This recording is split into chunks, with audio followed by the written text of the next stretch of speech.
WAT channel में आपका स्वागत है। आज हम डिस्कस करेंगे कक्षा 12 की जीव विज्ञान का चैप्टर फर्स्ट, जिसमें जीवों में जनन। उसके अंतर्गत हम 10 महत्वपूर्ण क्वेश्चनों के बारे में चर्चा करेंगे। पहला क्वेश्चन है, जीवन अवधि क्या है। इसका पहला ऑप्शन है जन्म से मृत्यु तक का समय, और दूसरा ऑप्शन है जन्म से उसकी प्राकृतिक मृत्यु तक का समय। तीसरा ऑप्शन दोनों ही, और चौथा इनमें से कोई नहीं। तो इसका आंसर है कि जन्म से उसकी प्रकृति मृत्यु तक है, क्योंकि जन्म से मृत्यु तक का समय, जन्म से उसकी मृत्यु किसी एक्सीडेंट के कारण कभी 5 वर्ष की उम्र में भी हो सकती है, 6 वर्ष की उम्र में भी हो सकती है। इसीलिए जन्म से उसकी प्राकृतिक मृत्यु तक इसका सही आंसर होगा। दूसरा क्वेश्चन था, निम्नलिखित में से कौन सा जीव जिसे अमर कहा जाता है। तो एकल कोशिकीय जीव और बहुकोशिकीय जीव, मानव, इनमें से कोई नहीं। तो एकल कोशिकीय जीव इसका करेक्ट ऑप्शन है। बहुकोशिकीय जीव जिसके अंदर मानव आता है, मानव ऐसा जीव है जो अमर नहीं है, क्योंकि इसकी निश्चित जीवन अवधि होती है। मानव करेक्ट नहीं ऑप्शन है, गलत ऑप्शन, और इनमें से कोई नहीं, गलत ऑप्शन।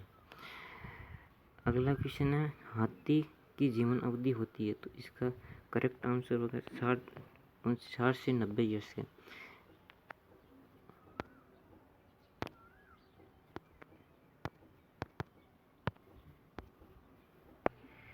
हमारा नेक्स्ट क्वेश्चन है, बरगद का वैज्ञानिक नाम क्या है।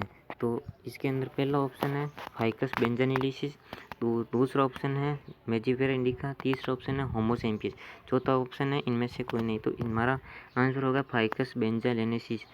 तो क्योंकि मेजिफेरा इंडिका आम का वैज्ञानिक नाम, होमो सैपियंस मानव का वैज्ञानिक नाम है, और इनमें से कोई गलत ऑप्शन हो जाएगा। नेक्स्ट क्वेश्चन है, बरगद की जीवन अवधि होती है। तो इसका करेक्ट ऑप्शन हो जाएगा 200 से 300 ईयर्स।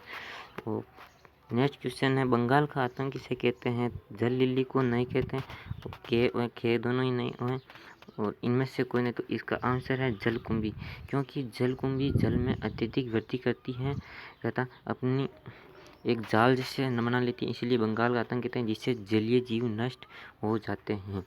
निम्नलिखित में से कौन सा पादप द्विलिंगी है। तो इसके अंदर नारियल द्विलिंगी है, खजूर एकलिंगी है, और कारा द्विलिंगी है।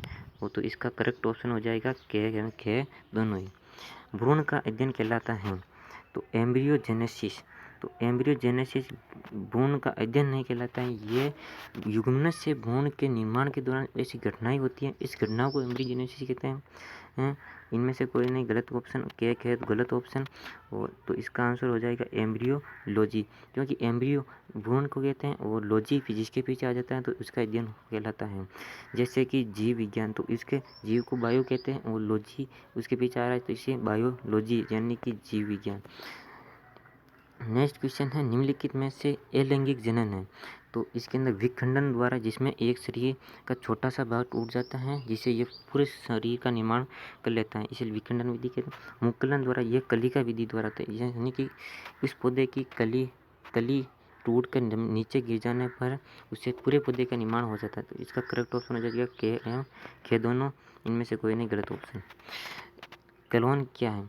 तो क्लोन ऐसे जीव को कहते हैं जो एकारी के रूप से समान है, गलत ऑप्शन है।